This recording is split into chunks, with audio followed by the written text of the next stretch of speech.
Greetings. I decided to make a series of videos and create a new playlist.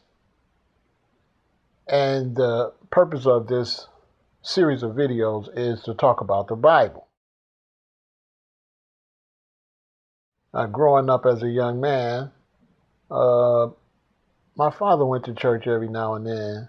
My mother didn't go to church too much, but coming up as a black man in America, the predominant religion that you're around is Christianity. And so there was always a lot of questions I had about Christianity. I've always seen certain things and heard certain things about the Bible. But it wasn't until I, grew my dreadlocks, moved to Hawaii, got up in the mountains, and, got in a good mind state. And then I just read it for myself. And once I read the Bible for myself, it really blew my mind, because none of that is ever mentioned in Sunday school or church or anywhere. There's a lot of things in the Bible that are not discussed. Now, I decided to make these videos for a lot of reasons. One reason is, a lot of youth are turned off from the Bible.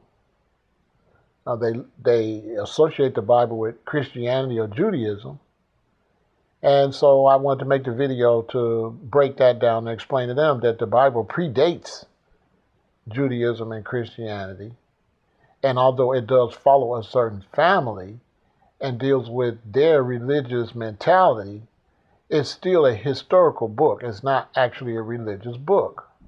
It's not good to let a religion claim the book, make a lot of false statements and make a lot of false depiction of characters in the book, and then blame the book.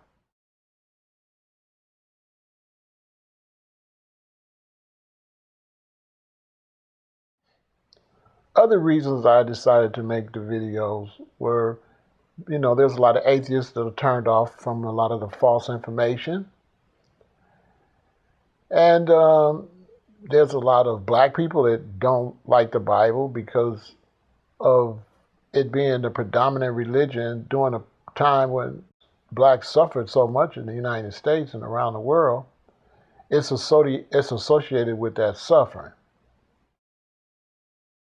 So I just wanted to bring my perspective to what I know about the Bible. Now, before you could watch my videos and get any type of understanding, the first thing you have to realize is that the Bible is not actually a book.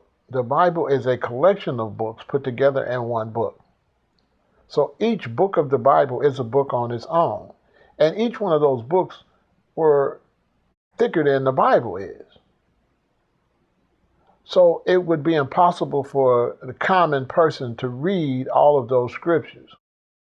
Back in ancient times, a man would turn 13, he would go off to a monastery, and in that monastery he would start to read, and he would have to dedicate his entire life to reading these scriptures. So when they start having these councils and these meetings to decide how to shorten it and to put it all in one book called the Bible, it wasn't to trick anyone. It was just to give people cliff notes of all of this information. Some people say a lot of stuff is taken out the Bible, so I don't read it because it's not real. But what they have to realize is that if everything were in all these books of the Bible, you still wouldn't be able to read it, because you wouldn't have time to sit and read for 10, 12 hours a day and still go to work and take care of your family. Each one of these books were very, very thick. And there's a lot of books that are not in all the Bibles. For example, in the Catholic Bible has more books than the average Bible, than the King James Version. So I'm going to talk about all these things and break these things down so people can get some clear thought on what they're reading. See, because a lot of times if you read what's in Genesis and Exodus and then you read what's in Matthew, Mark, and Luke, you'll say, well, this says this and this says that. But this is because people have been programmed to look at the Bible as one book, and they don't understand that each book stands on its own. And these books were not written to necessarily agree with each other. They were written in different time periods and put together. So once you read it from the point of view of reading a lot of different books, then you get a good concept on what you're actually reading. Because when you actually read the Bible, it's not really just dealing with religion. It's dealing with a lot of proverbs and wise sayings. It deals with prophecies of things that happen in the future. It deals with a lot of historical wars. It deals with some aspects of the beginning and creation. It deals with family lineage. It deals with nationalism and race. There's a lot. It deals with love and sex, lust, hate. I mean, it deals with a lot. So it's not just something you read that's just religious. I'll be starting at Genesis and I'll go right through to Revelation. Some things I'll skip over, but if you leave a comment or ask a question about any specific chapter or book of the Bible or story that you want me to look into and give you an interpretation, just leave a comment and let me know, and I'll be sure to do that for you. I have this gift of being able to decipher the Bible, and I'm going to write a book on it, but something just told me that it would be good to give this information out for free, to try to help a lot of people out and try to open up your eyes to a lot of things you might not have known. Hopefully people don't come and make comments and try to explain to me any historical facts as if I don't know, all of these things already. Because, people will come and tell me about Constantine, but Constantine was black. And the Constantine they'll show me is not even really the real Constantine. So I know about all these things. I know about all the discrepancies. And they're basically false. Most people that don't like the Bible have never read it.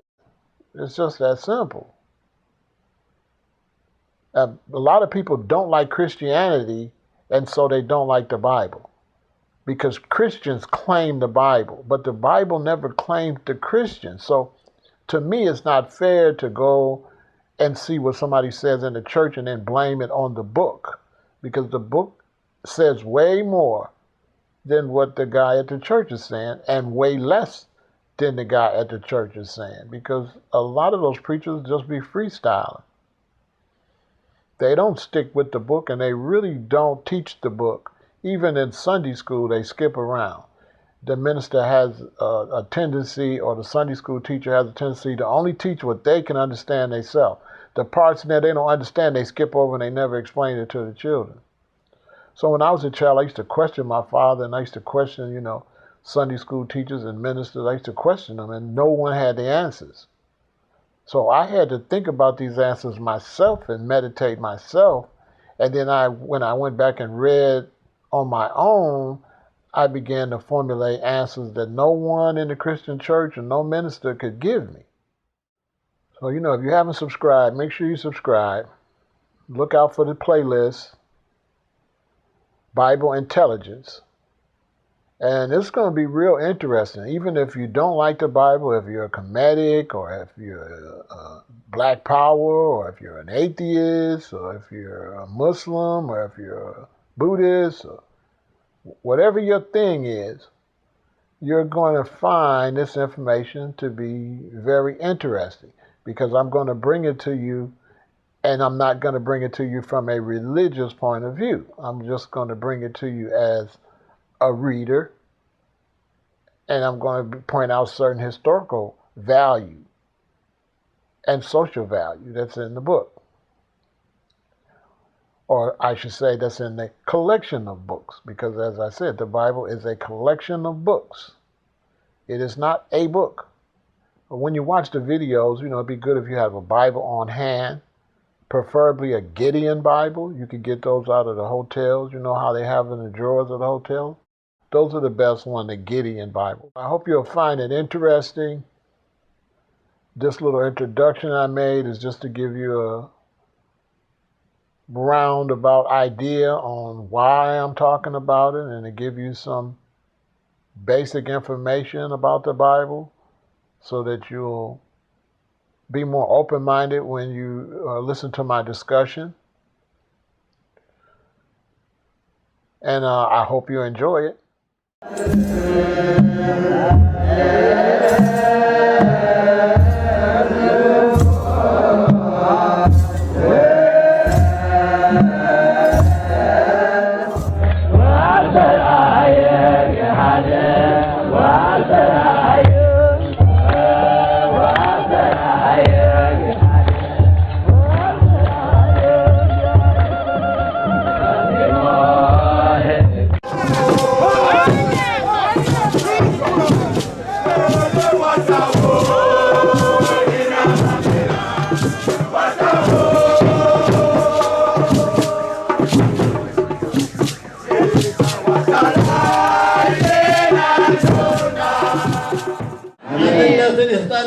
በመልካም ሰግደን በመልካም ወደ ቤታችን ምንመለስ እግዚአብሔር ያደርገው።